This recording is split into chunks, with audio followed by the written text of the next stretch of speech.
오늘은 제목을 언약의 피로 정했습니다. 지금 율법과 복음을 세 번째 걸쳐서 하게 되는데요. 24장에 출애굽기 24장에 나타난 이제 율법과 복음의 관계를 좀 말씀을 드리려고 합니다. 본문은 24장 1절에서 8절까지로 정했는데 봉독하지 않고 말씀을 드리면서 중간중간에 읽어보도록 하겠습니다. 상황이 그렇습니다. 출애굽한 이스라엘 백성들에게 하나님께서 첫 번째 언약을 세워주시는 내용이에요. 물론 역사 속에서 첫 번째 언약은 에덴 동산에서 아담에게 세워주신 언약이죠.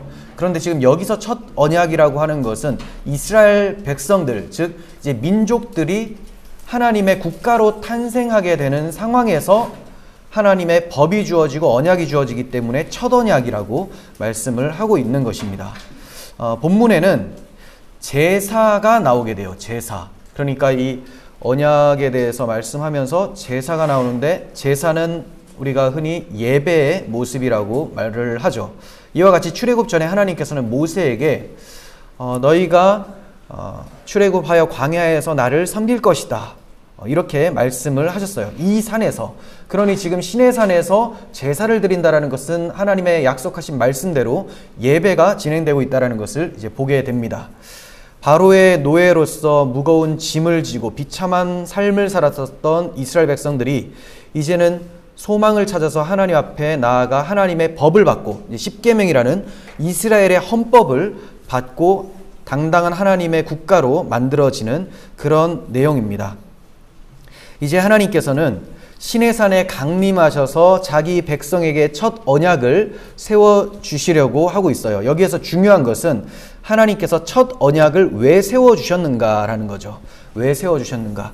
그러니까 우리는 첫 언약하면 그냥 시내산 10계명, 계명이 그냥 끝이다, 이렇게 생각을 하는데 언약이라는 것은 계명, 10계명뿐만이 아니라 제사법이나 시민들에게 주셨던 그 법 전체를 다 아우르는 그런 이제 언약이죠. 그래서 쉽게 말해 율법, 계명, 법도 규례, 율례 여러 가지로 표현이 되는데, 큰 틀에서는 율법이 곧 언약을 말을 하는 것이고, 이 율법은 더 크게 말하면 모세오경이고, 더 크게 말하면 구약성경 전체로 이제 설명이 되어집니다. 그러니까 성경 전체가 다 언약을 가리키고 있었다라는 것을 오늘 본문을 통해서 좀 보고자 합니다.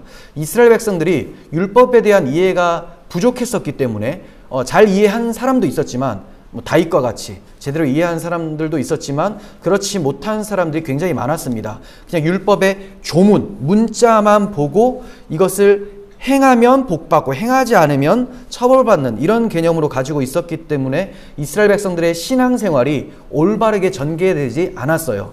그래서 그들도 그렇지만 오늘날 우리들도 이 율법에 대한 올바른 개념을 가지지 못하면 신앙생활하면서 성령으로 시작했다가 육체로 마치게 되는, 십자가 복음이 다다라고 얘기를 했다가 갑자기 우리가 율법 지켜야지 하나님께 영광 돌릴 수 있다, 이런 식으로 신갈라디아주의로 빠질 수가 있기 때문에 이 점을 좀 잘 정리해야 된다고 생각이 돼서 오늘 24장을 좀 살펴보도록 정했습니다.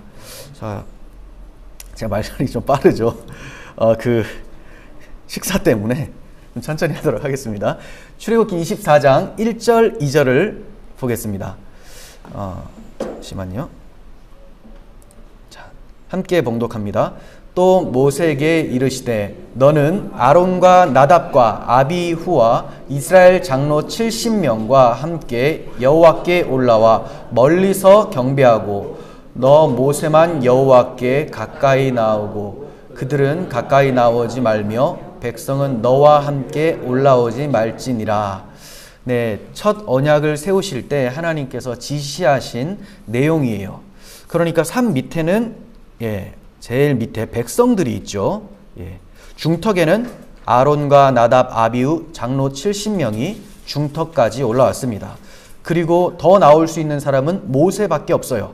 모세는 산 정상에 올라가게 되죠. 이 정상에는 누가 계시냐? 하나님이 그곳에 임하셔서 모세와 만나 주시겠다라고 말씀하시는 것입니다. 자, 이것을 보면 이 시내산의 경계를 쳐서 구도를 정해 주신 것은 이후에 이제 25장에 전개될 내용을 미리 말씀해 주시는 겁니다. 25장은 성막의 구도를 말씀하죠. 성막이 이와 같다는 거예요. 보시면 백성들은 성막 뜰에 있는 것과 같습니다. 아래편에. 그리고 이 중턱에 있는 것은 성소까지 들어온 거라고 적용을 시킬 수가 있고요. 그 다음 하나님께서는 지성소에 거하시는데 모세만 들어오라고 하죠. 네. 그래서 우리 주 예수 그리스도께서 자기 백성과 하나님을 연결시켜 주시는 유일한 중보자이심을 모세를 통해서 드러내주고 계시는 것입니다. 자, 이렇게 하나님과 모세가 대면하게 산 정상으로 올라오라. 이것을 이 다음 장의 성막을 통해서 가르쳐주고 계시는 것이죠. 그런데 성막을 볼 때 좀 답답한 것은 일단 성막 문이 동쪽이죠. 여기서 볼 때는 뭐 남쪽 같지만 사실 여기가 동쪽입니다. 그리고 지성소가 서쪽에 있어요. 그럼 동쪽 문에서 성막을 딱 보면 칸들이 많이 쳐져 있다는 거죠. 지성소에 계신 하나님을 한 번에 바라보기가 어려운 구조가 되어 있습니다.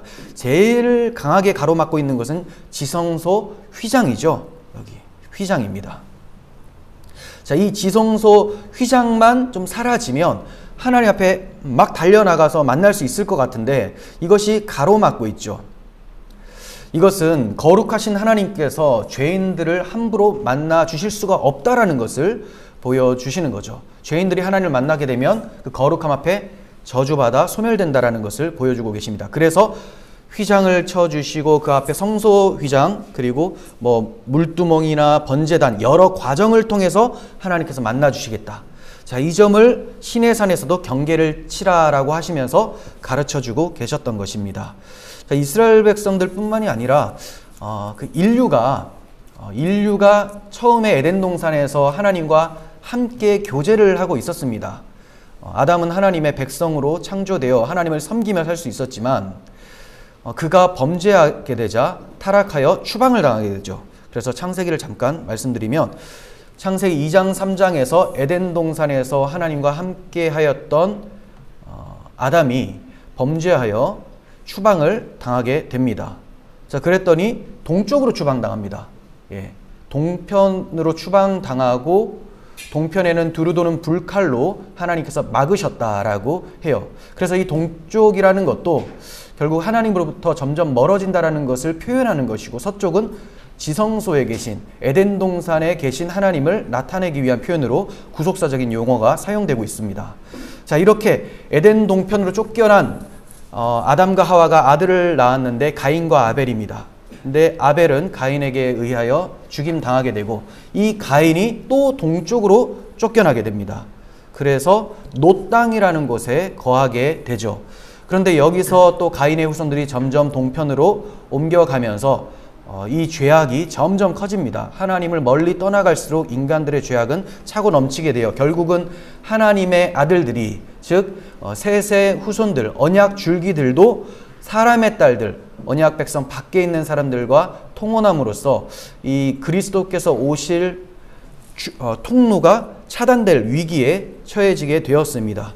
결국 하나님께서는 인간 편에서 생각을 했을 때는 하나님께 심판을 받았다라는 것이 노아 홍수 사건이지만 사실 하나님께서는 구원자 예수 그리스도를 보내주시기 위한 통로를 지키기 위해서라도 저들에게 홍수를 내려서 노아와 그 언약 백성들을 지켜주시기로 보호를 하셨던 거죠. 그래서 결국은 인류의 구원을 가져다 주시기 위해서 홍수 심판이 내려졌다. 그래서 점점 인류의 역사는 하나님으로부터 멀어지게 되었다라는 것을 볼 수 있게 되었습니다. 자, 그런데 이 모습을 출애굽하여 시내산 정상에 오르는 그 과정을 통해서 또 보여주고 계셨다는 거예요. 그래서 여기 보시면 홍해가 있습니다. 네, 바다는 여러분들께서 잘 아시겠지만 성경적 구속사적 용례로서 하나님의 공의로운 심판, 저주를 많이 나타내죠. 그래서 새하늘과 새 땅에서는 다시 바다가 있지 않다라고 하면서 유리바다가 나옵니다. 밑에가 보이는. 이것은 하나님의 은혜를 표현하는 것이죠. 그래서 홍해 같은 경우는 하나님의 공의로운 심판에 의하여 다 죽어 마땅한 죄인인데 이스라엘 백성들이 유월절 어린 양의 피를 의지해서 마른 땅같이 건너가게 되는 것이 나오게 됩니다. 자, 결국은 이렇게 하나님으로부터 멀리 추방당하였던 자들이 하나님의 은혜, 유월절 어린 양의 피로 점점 하나님께 가까이 나아가게 되었다라는 것을 시내산까지 이르는 과정을 통해 보여주고 계시죠. 시내산 기슭이 있고 그 다음 중턱까지 올라왔습니다. 정상에 올라갈 수 있는 사람은 모세밖에 없었습니다. 자, 이 점을 다시 보여주시는 것이 25장부터 펼쳐지는 성막구도입니다. 자, 그대로 올라가면 구조가 이렇게 되죠. 그래서 광야는 이스라엘 백성들에게 훈련의 기간, 여기는 지나가야 되는 기간이지 광야에서 머물러 살 수는 없는 것이죠. 이 광야를 지나서 이제 성막 바뀌죠. 성막 문을 통과해서 뜰 안으로 들어옵니다. 이제 하나님께 가까이 나왔어요. 그리고 또 성소 휘장을 지나서 성소로 들어오고 그 다음 지성소 휘장을 통과해서 하나님을 만나게 되는 것. 그러니까 범죄로 인하여 추방당하였던 죄인이 어떻게 하나님과 다시 만나서 교제할 수 있게 되는가. 이것이 인류의 최대 수건이고 이 비결이 무엇인가를 성경은 가르쳐주고 있다는 거죠. 그것은 우리가 다 알다시피 이 모든 경계들이 사라지게 되는 것은 오직 예수 그리스도의 십자가 피로만 가능하다는 것을 알고 있습니다. 그래서 시내산에서 맺은 그 첫 언약 때도 피가 등장을 하게 되고 지성소로 나아가는 그 과정에서도 피 흘림이라는 제사가 등장하게 되는 것을 보게 됩니다. 자, 이렇게 결국은 지성소의 휘장도 그렇고 산 정상을 가고 있는데 경계가 쳐져 있는 것도 그렇고 이것은 에덴 동편에 불칼로 하나님께서 경계를 치시고 들어오면 죽는다라고 말씀하셨던 것을 가르쳐 주시기 위함이었던 거죠. 이 두루두른 불칼을 해치고 들어갈 수 있는 유일한 비결은 예수 그리스도께서 자기 몸을 스스로 찢으심으로 불칼에 침을 당하심으로 우리에게 그 길을 열어주셨기 때문에 내가 길이요 진리요 생명이다. 나로 말미암지 않고는 아버지께로 올 자가 없다고 말씀해 주셨던 것입니다. 자, 이렇게 언약이 체결이 되면서 하나님께서 이런 말씀을 하십니다. 모세가 와서 여호와의 모든 말씀과 그의 모든 율례를 백성에게 전하매 그들이 한 소리로 응답하여 이르되 여호와께서 말씀하신 모든 것을 우리가 준행하리이다. 네, 여호와의 모든 말씀, 모든 율례, 이거 구분을 어느 정도 지을 수는 있겠지만 정확하게 짓기는 참 어렵습니다. 성경을 열심히 봤는데도 어떨 때는 율례, 법도, 규례, 처음에는 제가 어느 정도 나눴어요. 근데 이것이 막 사용이 되더라고요. 막 섞어서. 그리고 심지어 아브라함 때는 이 시내산의 율법이라는 것이 없었음에도 불구하고 창세기 26장 5절로 기억하고 있는데 이삭에게 너희 아버지 아브라함은 율례와 규례와 법도를 지켰다라고 얘기를 한다는 거죠. 그러니까 그때 사용되었던 아브라함에게 주어졌던 율법, 말씀은 바로 앞에서 이제 있었던 모리아산에 가서 이삭을 바쳐라라고 하셨던 예수 그리스도의 십자가 복음을 나타내고 있었던 것을 성경은 언약 또는 율례, 규례, 법도라고 하는 거예요.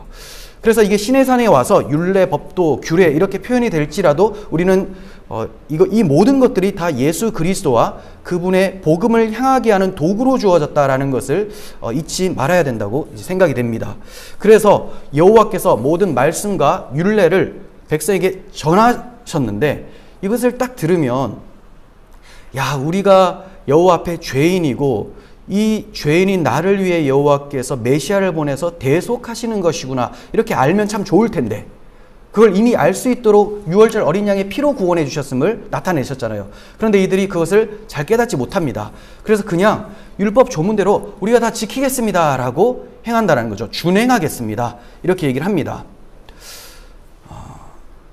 자, 그런데 이들이 준행하겠다라고 대답을 한다고 해서 여호와 앞에 나아갈 수 있는 그 길이 열린다든지 또는 이제 경계가 사라진다든지 그러지는 못합니다.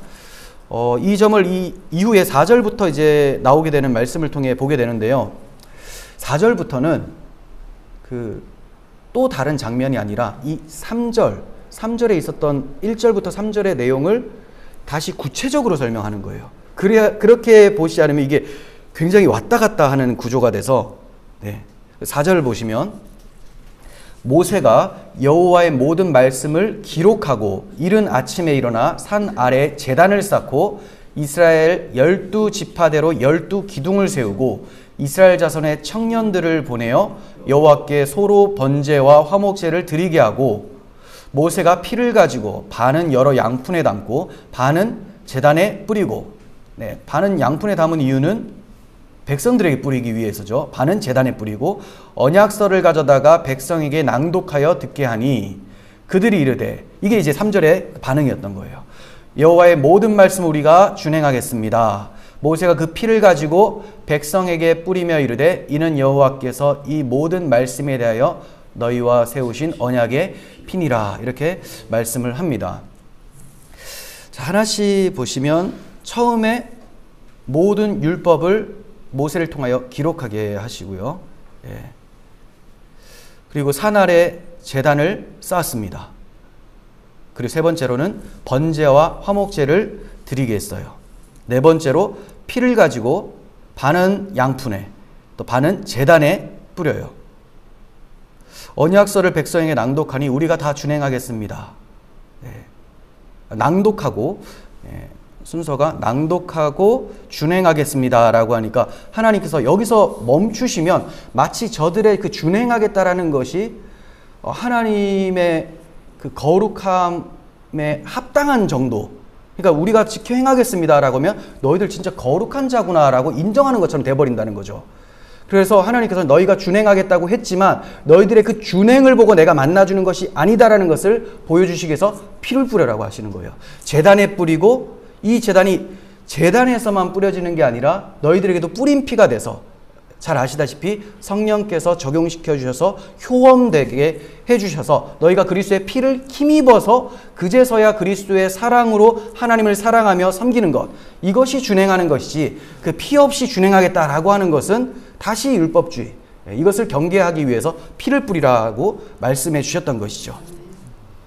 그래서 준행하겠다라고 말씀하셨는데 기특하다라고 하신 것이 아니라 피를 뿌리라고 말씀하셨던 거예요. 물론 저들이 준행하겠다라고 말씀을 했을 때는 하나님께서 그 마음을 기쁘게 받아주시긴 했습니다. 그게 신명기 5장에 나오거든요. 하지만 그 받아주신 것은 전제가 피를 뿌린 후에 준행하겠다라는 것을 하나님이 기쁘게 받으셨다라는 거예요. 그래서 8절에서는 여호와께서 이 모든 말씀에 대하여 너희와 세우신 언약의 피다, 이렇게 말씀해 주셨습니다.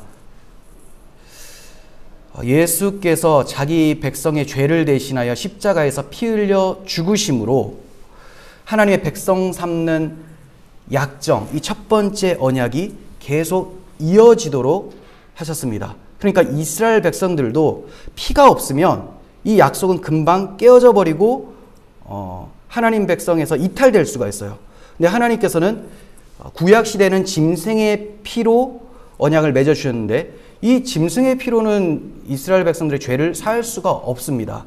다만 그림자와 모형으로 주셨기 때문에 이것은 예수 그리스도께서 흘리실 피를 바라보게 하기 위해서 주셨던 것이었죠. 그래서 그리스도 오시기까지는 이것이 실체가 아니기 때문에 날마다 또 해마다 계속해서 하나님 앞에 제사로 나아가야 됐고, 그리스도께서 실체로 오셔서 영 단번에 십자가에서 피 흘리심으로 이스라엘 백성뿐만이 아니라 창세전에 하나님께서 예정하셨던 모든 백성들은 다 그 피를 통하여 구원을 얻게 되고 하나님 백성에서 더 이상 탈락되지 않는 온전한 구원을 이루실 수가 있게 되었던 것이죠.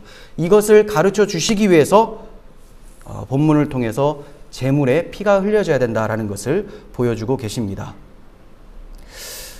그러니까 첫 언약 시에 사용된 피는 앞으로 오셔서 자기 피를 흘려서 첫 언약을 영원히 이어가게 하실 그리스도의 피의 모형이었던 거죠. 다시 말해 하나님이 자기 백성을 삼는 첫 언약의 의미를 그리스도의 피로 영원히 완성시키신 것이 새 언약입니다.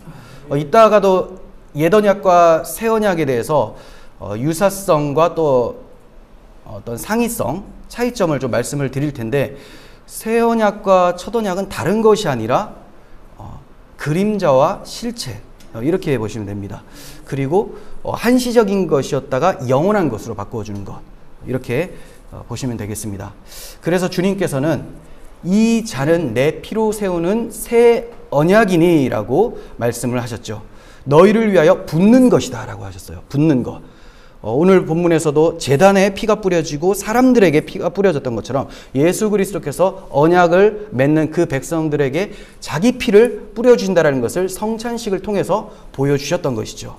그리고 이 새 언약의 피를 설명하시기 위해서 첫 언약 때, 시내산 언약 때 피가 흘려졌던 것임을 히브리서 기자가 이어서 설명을 해주고 있습니다.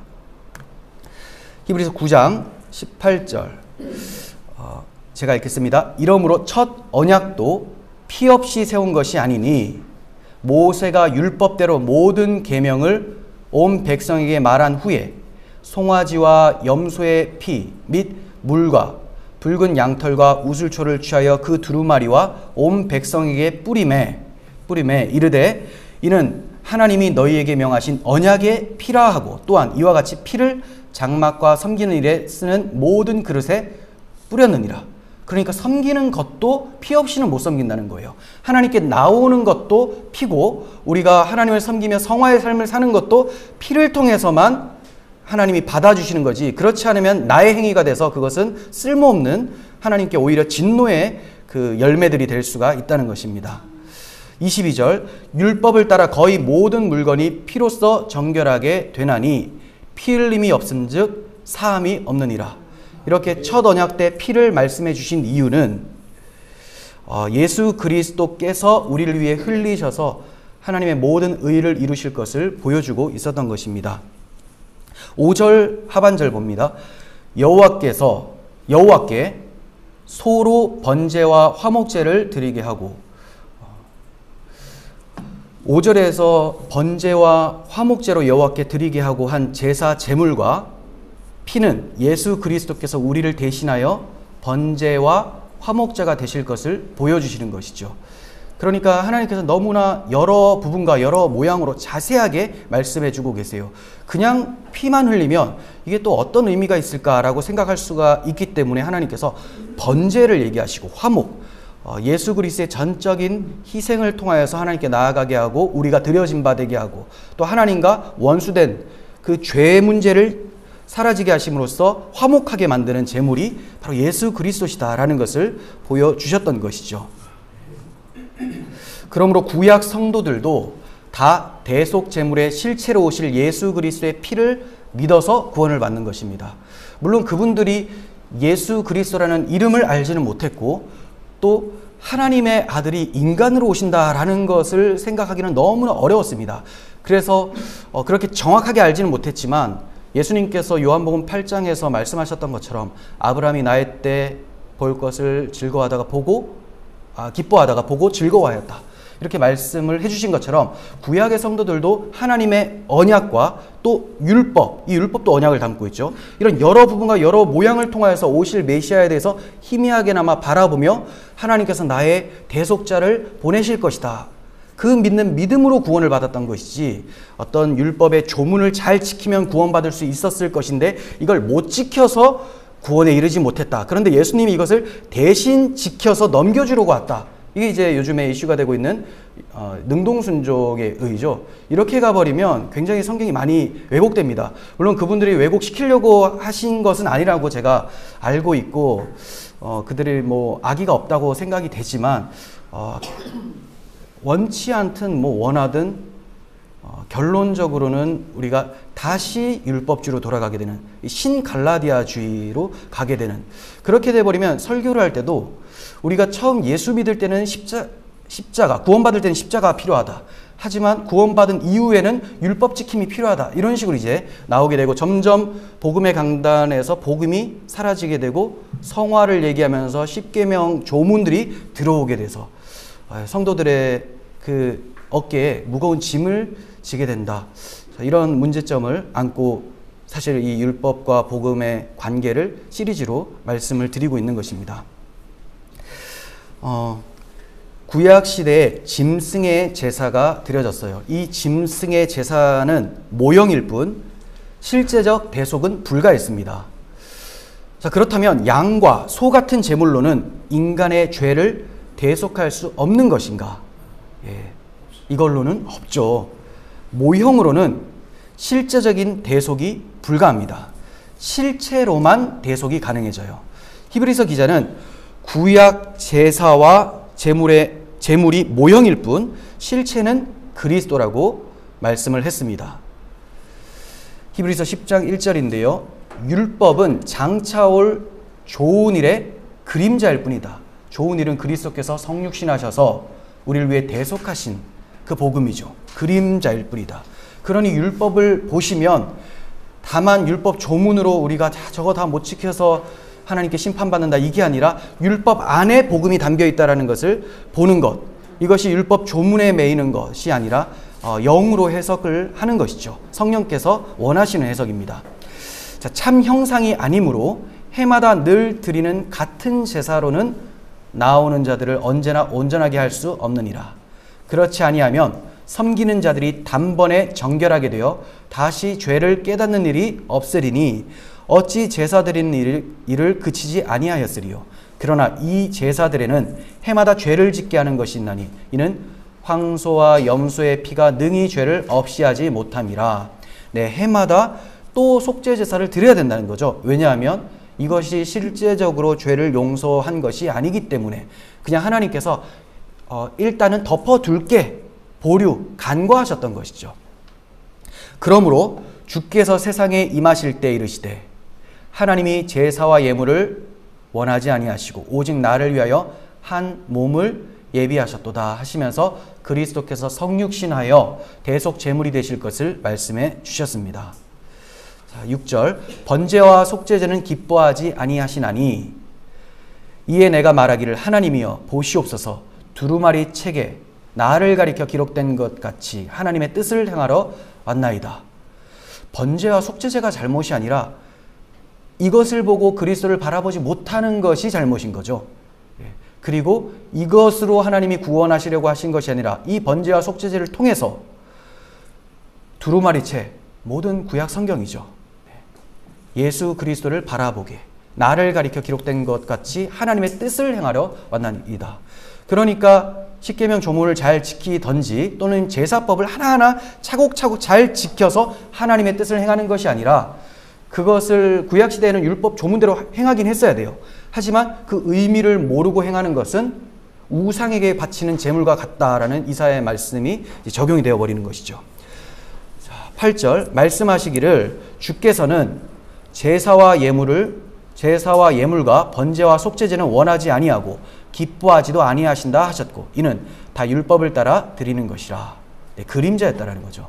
그 후에 말씀하시기를 보시옵소서 내가 하나님의 뜻을 행하러 왔나이다 하셨으니 그 첫째 것을 폐하심은 둘째 것을 세우려 하심이라. 이 뜻을 따라 예수 그리스도의 몸을 단번에 들이심으로 말미암아 우리가 거룩함을 얻었노라. 네, 이제 제사를 드리고 번제, 속죄제 이런 것들은 우리가 하지 않습니다.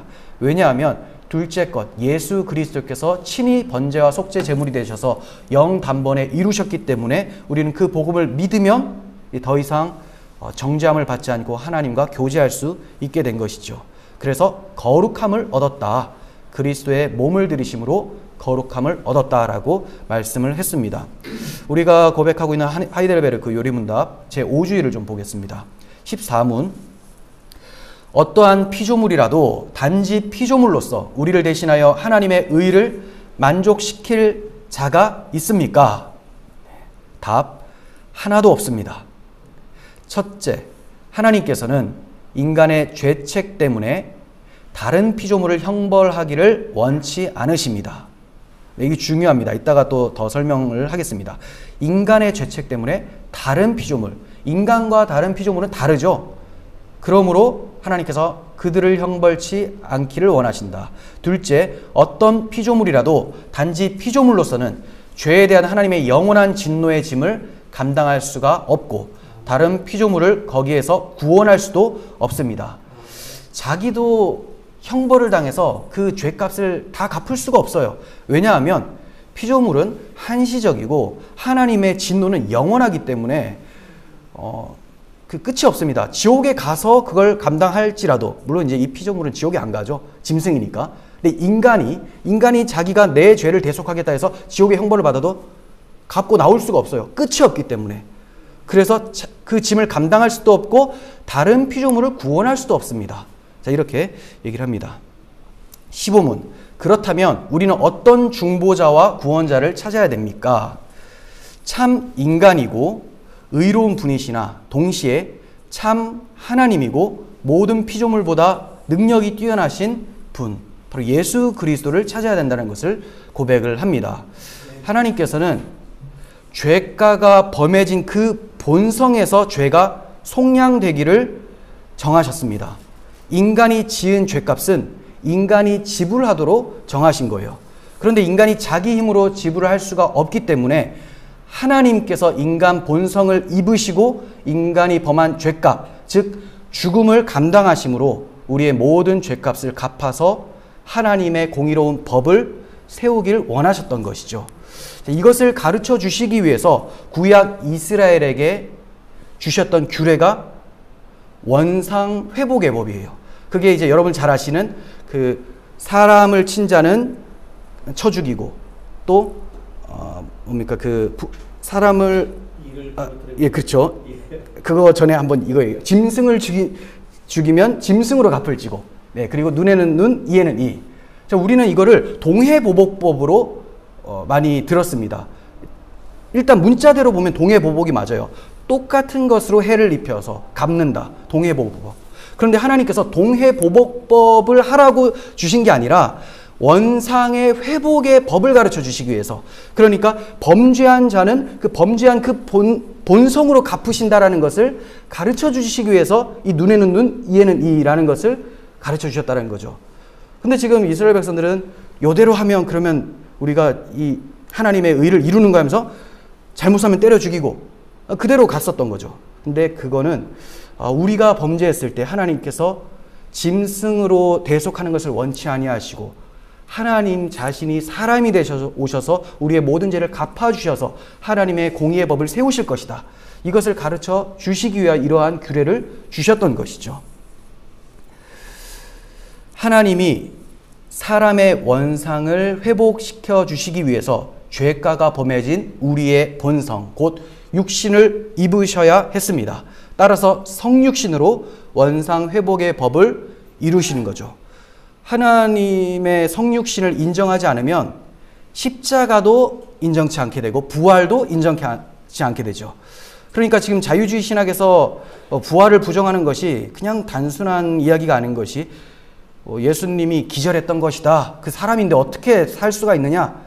그러면 이제 십자가에서 죽으신 것도 거짓말이 되는 거예요. 그들이 주장하는 것이면. 그러면 하나님이 인간으로 오셨다라는 것도 부정하게 됩니다.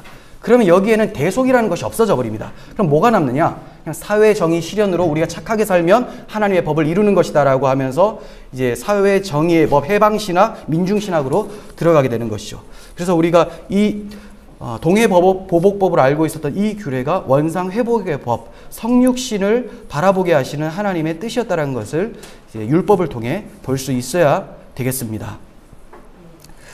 자, 주님께서 말씀하셨습니다. 이것은 죄사함을 얻게 하려고 많은 사람을 위하여 흘리는 바 나의 피 곧 언약의 피니라. 자, 이렇게 말씀하시면서 십자가를 지시고 죽으시고 부활하시고 승천하시면서 보내주신 분이 하나님의 영, 아들의 영으로서 그 성령님이 오셨습니다. 성령님이 오시면서 저들의 마음에 법이 새겨지기 시작했습니다. 복음이 예수 그리스도께서 이루신 그 복음이 그들의 마음에 새겨진 것. 이걸 로마서 5장에서는 그리스도의 사랑이 우리 마음에 부음바 되었다라고 표현을 하고 있습니다. 이렇게 부음바 되니 이제 이들은 그리스도와 다시 언약을 새롭게 체결한 것이 되었죠. 그래서 새 언약이라고 하는 것입니다. 그런데 우리가 지금까지 살펴봤듯이 이 새 언약, 피로 세우는 새 언약은 다른 것이 아니라 구약시대 때부터 계속 보여주고 있었던 첫 언약과 공통점이 있었던 언약이라는 것을 보게 되죠. 자, 그래서 첫 언약과 새 언약의 차이점은 뭐고 유사성은 뭔가? 자, 이것을 좀 보도록 하겠습니다. 첫 언약은 짐승의 피로 세워지죠. 짐승의 피. 새 언약은 아들의 피로 세워집니다. 근데 정말 짐승으로 대속할 수 있었느냐? 그것은 아니죠. 그러니 짐승을 통하여 아들을 바라보라는 거죠. 하나님의 어린 양을. 자, 몸에 뿌려졌습니다. 백성들의 몸에 뿌려진 피가 새 언약 때는 마음에 뿌려지게 됩니다. 그리고 첫 언약 때는 속죄가 일시적이고 제한적이었어요. 불완전한 속죄였습니다. 왜냐하면 이 대속 제물 자체가 실체가 아니기 때문에 그렇습니다.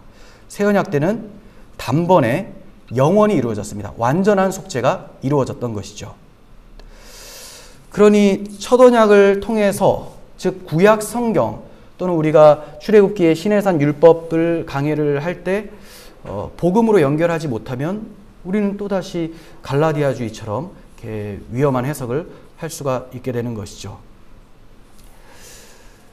죄를 지었을 때 하나님께서 가장 먼저 복음을 선포하셨다는 사실을 기억해야 되겠습니다. 아담과 하와가 에덴 동산에서 죄를 지었습니다. 근데 하나님께서는 네가 죄를 지었으니 이제 내가 어떤 계명, 조문을 줄 테니까 요거 하나씩 잘 지키는 거 보고 잘 지키면 구원해 주겠다. 이런 요구 자체를 하신 적이 없습니다. 왜 이런 요구 자체를 안 하실까요? 허물과 죄로 죽은 자에게 이놈아 이거 해봐라 라고 하면 하나님께 대하여 죽어있기 때문에 반응이 없어요. 그래서 하나님을 위하여서 살려고 하는 것이 하나도 없기 때문에 하나님이 그 죽은 자에게 무언가를 요구할 수는 없는 것이죠. 그래서 죽은 자를 살려놓고 무엇을 말씀하시는 것이 순서입니다. 살리는 것이 뭐냐? 바로 복음이죠. 그것을 원수된 뱀에게, 그리고 뱀에게 속하였지만 하나님의 창세전부터 택하여서 백성 삼아 주셨는 그 아담과 하와가 옆에서 듣도록 하신 것이 우리가 잘 아는 창세기 3장 15절이죠. 내가 너로 여자와 원수가 되게 하고 너의 후손도 여자의 후손과 원수가 되게 하리니 여자의 후손은 내 머리를 상하게 할 것이요 너는 그의 발꿈치를 상하게 할 것이라. 네, 여자의 후손으로 남자 없이 성령으로 잉태되어 예수 그리스도께서 마리아의 몸에서 나십니다. 여자의 후손으로 오셔서 뱀과 그의 후손들과 사탄과 그 적그리스도 세력들과 원수가 되시는데, 이 여자의 후손 예수 그리스도는 뱀의 머리를, 참소권을 박살을 내버리시고 더 이상 정죄함이 없게 하시고 승리를 하시죠. 그게 십자가에서 이루어지게 됩니다. 너는 그의 발꿈치, 뱀은 예수 그리스도의 발꿈치를 상하게 할 것이다. 이것이 그리스도께서 해를 받으시는 십자가를 나타내지만 발꿈치는 치명적이지 않으신 것이 그리스도께서 다시 부활하실 것이기 때문에, 그러므로 그의 죽으심으로 뱀은 죽게 된다라는 것을 창세기 3장 15절을 통해서 보여주셨습니다. 자, 이 복음을 설명해 주시기 위해서 하나님께서는 여러 부분과 여러 모양으로 말씀해 주시는데, 그게 이제 시내산에 갔었을 때는 계명과 제사의 법, 시민법 이런 것들로 나타나게 되는 것이죠. 율법을 주신 목적, 제가 세 가지를 말씀을 드리는데 보통은 두 가지에서 멈춥니다. 근데 이 세 가지가, 세 번째가 정말 중요한데 구속사를 하시는 분들은 거의 아세요. 그런데 이 구속사가 없다면 이게 그렇습니다. 전통적으로 보수적인 신학이라 할지라도 구약 성경에 가면 갑자기 율법주의처럼 설교를 하게 되는 경향이 나타나게 됩니다. 그래서 이 세 가지를 좀 살펴볼 텐데, 세 번째가 너무나 중요하다. 먼저 첫 번째, 외형적 질서 유지 차원에서, 외형적 질서 유지는 우리에게 해당되는 게 아닙니다. 이스라엘 백성들입니다. 왜냐하면 이스라엘 백성들은 국가잖아요. 국가에는 항상 헌법이 있어야 됩니다. 그 헌법에 따라서 범죄한 자들은 처벌을 하고 그 처벌이 두려워서라도 범죄를 안 하게 되죠. 그래서 이스라엘 백성들에게는 십계명, 제사법, 시민법 보통 이렇게 나누게 되는데, 저는 그렇게 나누는 걸 좋아하진 않지만 표현을 해야 되니까 이렇게 나누게 되는데, 이것을 잘 지키면 그냥 범죄하지 않은 시민, 이걸 범하면 범죄한 시민, 이렇게 되죠. 그래서 살인하지 말라는 말씀이 있기 때문에 살인을 안 하게 됩니다. 이스라엘 백성들이 사회가 유지하기 위해서는 이러한 계명이 있었어야 되는 거죠. 그런데 이것은 마음으로부터 나오는 범죄는 없앨 수가 없어요. 간음을 하고 싶은데 맞아 죽을 것 같으니까 안 하는 거죠. 사회 유지는 되는데 하나님 백성으로 경건을 유지하는 데는 아무 필요가 없게 됩니다. 이 조문이라는 것은. 그래서 외형적 질서 유지 차원에서 첫 번째 주어졌다. 이스라엘 백성들에게. 갈라디아서 3장 19절. 그런즉 율법이 무엇이냐? 범법함으로 더하여진 것이라. 천사들을 통하여 한 중보자의 손으로 베푸신 것인데 약속하신 자손이 오시기까지 있을 것이다. 이것이 이제 두 번째 거랑 좀 연결이 되는데 제가 잘못 넣은 것 같습니다. 자, 그리고 자, 이스라엘 국기. 질서 유지 차원이다. 왜 이들이 질서 유지가 돼서 그래도 범죄하는 이방 민족처럼 되지 않아야 되느냐? 그리스도께서 오실 통로이기 때문에 하나님이 보존을 하신다는 거죠. 자, 그리고 두 번째는 죄를 깨닫게 하기 위함이라는 거죠. 죄를 깨닫게 하기. 그래서 아까 읽었었던 그 말씀을 여기다가 또 생각하시면 좋습니다. 먼저 로마서 5장 20절. 로마서 5장 20절. 율법이 들어온 것은 범죄를 더하게 하려 함이라. 그러나 죄가 더한 곳에 은혜가 더욱 넘쳤나니.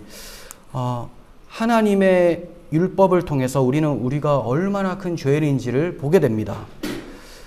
내가 괜찮은 자인 줄 알고 마음대로 살았지만 하나님께서는 율법을 통해서, 이건 단순히 신해산 계명만을 얘기를 하는 것이 아닙니다. 구약성경 전체, 모세오경을 통해서 우리가 얼마나 큰 죄인인지를 보게 해주셨어요. 그래서 창세기의 전체 개관을 우리가 크게 살펴봐도 하나님이 우리에게 무엇을 해주셨는가, 태초에. 인간은 무엇을 하였는가. 그런데 그러한 인간에게 하나님이 무엇을 해주셨는가가 전체 구도지 않습니까? 이와 같이 율법을 통해서 그 크신 하나님의 은총을 무시한 우리들에게 하나님이 어떠한 은혜를 베풀어 주셨는가를 보게 해주시는 역할. 그게 먼저 죄를 깨닫게 하는 율법의 기능이 있다는 거죠. 로마서 5장 13절. 죄가 율법이 있기도 전에 세상에 있었으나 율법이 없었을 때는 죄를 죄로 여기지 아니하였느니라. 3장 20절. 그러므로 율법의 행위로 그의 앞에 의롭다 하심을 얻을 육체가 없나니 율법으로는 죄를 깨달음이라. 네. 자신들이 창조주 하나님을 사랑하지 않고 섬기지 않는 죄인이라는 것을 깨닫도록 하나님께서 율법을 주셨습니다. 타락한 죄인은 스스로가 왕이며 스스로를 입법자로 생각하며 살기 때문에 하나님의 법이 명시적으로 주어져야 자기가 피조물임을 알게 되고 그 법에 비추어 보아 죄인임을 깨닫게 됩니다. 그리하여 자신의 처지를 절망하며 구속자를 바라보도록 율법이 기능을 하고 있는 거예요. 자, 그리고 이제 중요한 세 번째, 율법은 그리스도의 인격과 사역을 예표합니다. 그리스도의 인격과 사역을 공부하는 것을 그리스도론, 기독론이라고 하죠. 그래서 그리스도의 인격은 그분이 하나님이시다. 베드로의 고백을 통해서 주는 그리스도시요 살아계신 하나님의 아들입니다. 이게 그리스도의 인격이고, 그분의 사역은 그 뒤에 이어서 나오는 대제사장들과 서기관들에게, 장로들에게 잡혀서 고난받고 죽으시고 사흘 만에 부활하실 것. 이것이 그분의 사역이죠. 이것을 공부하는 것이 기독론입니다. 그러니까 이 율법을 통해서 우리는 기독론을 발견할 수 있어야 되는 거죠. 율법은 무엇이냐? 예수님이 누구신가를 가르쳐주고 있는 거예요. 주는 그리스도시요 살아계신 하나님의 아들입니다.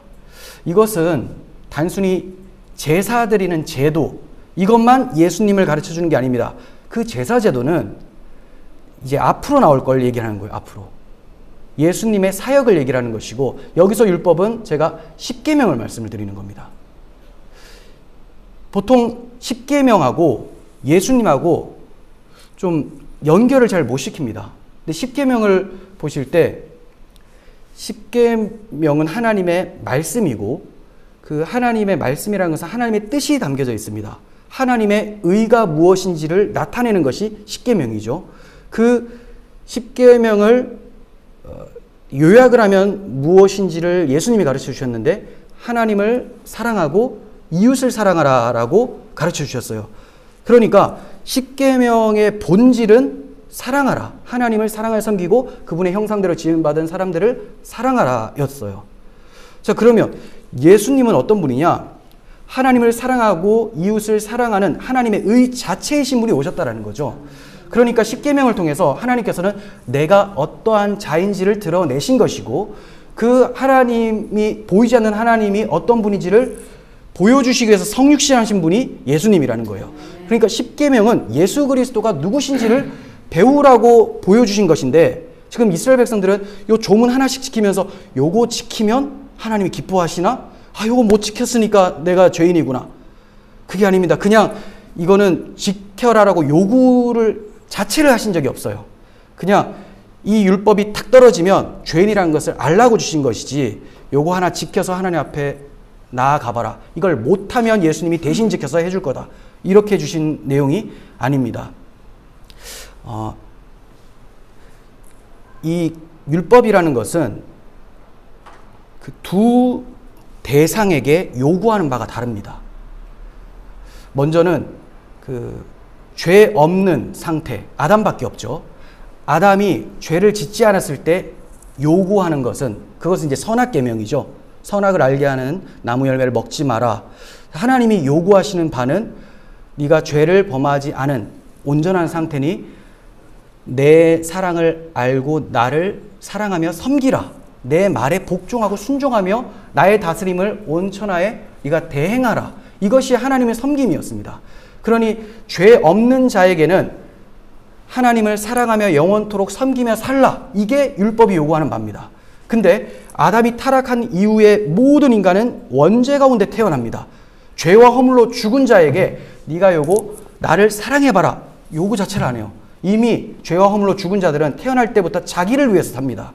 자기 이름을 내기 위해서. 그게 바벨탑에서 드러난 것이고 자기를 사랑하고 자기에게 소유된 것을 지키기 위해서 그것들을 사용하죠. 그래서 하나님의 율법은 죽은 죄인들에게 에덴 동산 밖으로 쫓겨난 죄인들에게 요거 잘 해봐라. 요런 기대 자체, 요구 자체를 하신 적이 없습니다. 그럼 이것은 어떤 기능을 하느냐? 너희들은 죄와 허물로 죽어 있다는 것을 알라. 이제 심판밖에 없다. 이 기능을 한다는 거죠. 그런데 이걸 잘 모르고 하나님이 죽은 우리들에게도 지키면 구원에 이르게 하도록 설정을 해주셨는데 우리가 다 잘 지키다가 하나를 못 지켜서 그 지옥에 가게 되니 결국은 온전히 지킬 수는 없다. 그래서 대신 온전히 지켜주실 예수님을 구해야 된다. 이게 이제 능동순종 주장이거든요. 이게 왜 문제냐면 99개는 잘 지켰는데 그 하나를 못 지켜서 하나를 못 지켰다는 것은 99개도 하나도 지키지 않은 것이었다라는 것이 드러나는 겁니다. 그러니까 지금까지 간음하지 않고 살인하지 않고 또 거짓말하지 않고 잘 했는데 바울이 말한 것처럼 탐내지 말라. 내가 이거는 못 지켰네 하는 동시에 그 앞에 것도 하나님 사랑해서 간음하지 않은 것이 아니라 하나님 사랑해서 거짓말하지 않은 것이 아니라 다 심판받지 않으려고 했었던 자기 의를 세우려고 했었던 것이다. 그러므로 이 99가지도 하나를 통해서 다 틀렸다는 것이 드러난다. 이렇게 돼야 되는 것이지 차곡차곡 쌓아봤지만 완전히 지킬 수 있는 사람은 없습니다. 이렇게 적용하라고 주신 적이 없다라는 거죠. 그러니까 이 십계명은 하나님의 의가 얼마나 거룩한지를 드러내는 문자로 주신 것이고 그 문자 본질이신 말씀이 육신이 되어 우리 가운데 오신 예수님을 보니까 사람들이 막 미워합니다. 왜냐하면 자기가 율법을 잘 지킨다고 생각했는데 예수님 탁 앞에 서니까 다 정죄받는 거예요. 나로 말미암지 않고는 아버지께로 올 자가 없다고 하니까 화가 나서 그 예수님을 죽이려고 합니다. 즉 로마서 10장에서 바울이 말한 것처럼 자기 의를 세우려고 하나님의 의에 힘써 복종치 않는 모습이 나타나는 것이 십자가 발생이라는 거죠. 그래서 우리는 십계명의 이 조문, 문자를 보고 내가 죄인이다 이렇게 인식하는 것이 아니라 십계명의 조문이 담고 있는 하나님 사랑, 이웃 사랑. 나는 하나님 사랑할 수 없는 자구나. 나는 이웃을 사랑할 수 없는 자구나. 근데 하나님을 온전히 사랑하고 이웃을 온전히 사랑하는 이웃도 아니죠. 원수 같은 나를 이웃처럼 여겨주셔서 사랑하시는 예수 그리스도를 발견하라고 주신 것이 십계명이었습니다. 그래서 이 십계명이라는 하나님의 의를 나타내는 장소가 제사법이에요. 그러니까 다른 게 아니에요. 십계명은 하나님 사랑, 이웃 사랑이에요. 근데 그것이 어떻게 실현되느냐? 제사제를 통해서 죄인을 대신하여 죽는 희생제물을 통해서 사랑이 나타난다는 거죠.